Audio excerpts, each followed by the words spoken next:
Hello Facebook friends, this is going to be my very first video blog. It's just something different that I'm trying out, another way of reaching out to you guys. I originally had thought to do tonight's on surviving the drive-thru.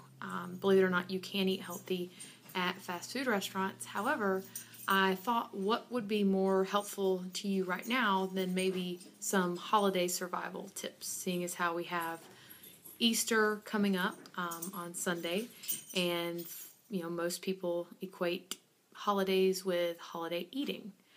Now, this is a huge time for most people to overeat, to really pack on the pounds, and it doesn't have to be that way. And I'm just going to help you by telling you some of my survival tips, some tricks. If you hear barking, you'll have to excuse that. That would be the 3 Dachshunds that are surrounding me currently wondering what I'm doing, and I apologize in advance. But let's talk about some things that you can do to survive Easter without gaining 35 pounds. I think first off, let's go ahead and talk about the candy.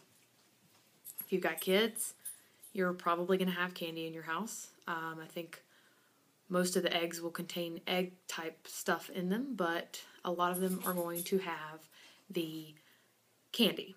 So you need to go ahead and face that, realize it, and tell yourself, I'm not going to have any. Or, if you can have one piece, go ahead and say, well, I'm going to allow X amount of calories points for, one piece of my favorite candy.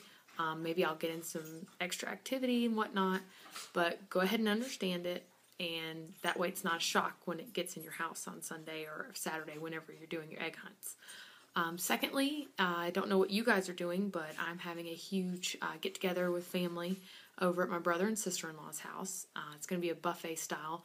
Pretty much, you're probably going to be eating buffet style, whether it be at a restaurant or at a family member's house. If you are going to a restaurant and it's just going to be a plated dinner, that's awesome, because you can just look at the menu, get the nutrition, and go ahead and get yourself a game plan together. Now, if you're going to your family's house, you're probably going to encounter such decadent, wonderful things like gravies, mashed potatoes, macaroni and cheese, pies, cakes, desserts, etc., etc. Okay, Easter comes every year. It's a great holiday, beautiful meaning behind it, and I just don't think we have to celebrate it by stuffing ourselves and gaining 35 pounds. So let's talk about things you can do. Start planning now. I recommend that you plan the week before or sooner before any holiday. I think that if you are taking something, that's awesome.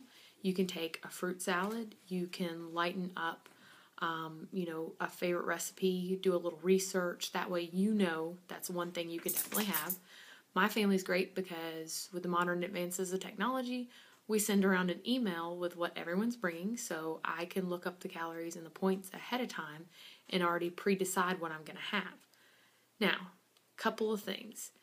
You really need to watch your portion control. I have gone so far as to pack a measuring cup to take with me. That way, if you don't feel comfortable asking or you don't want to make a big spectacle, you've got this in your pocket, you're going through the line, you're measuring your stuff out, you're good. That way, at the end of the day, you don't have to sit there and say, well, how much of Grandma's sweet potato casserole did I have? I think it was only a tablespoon, when it was in actuality a half a cup.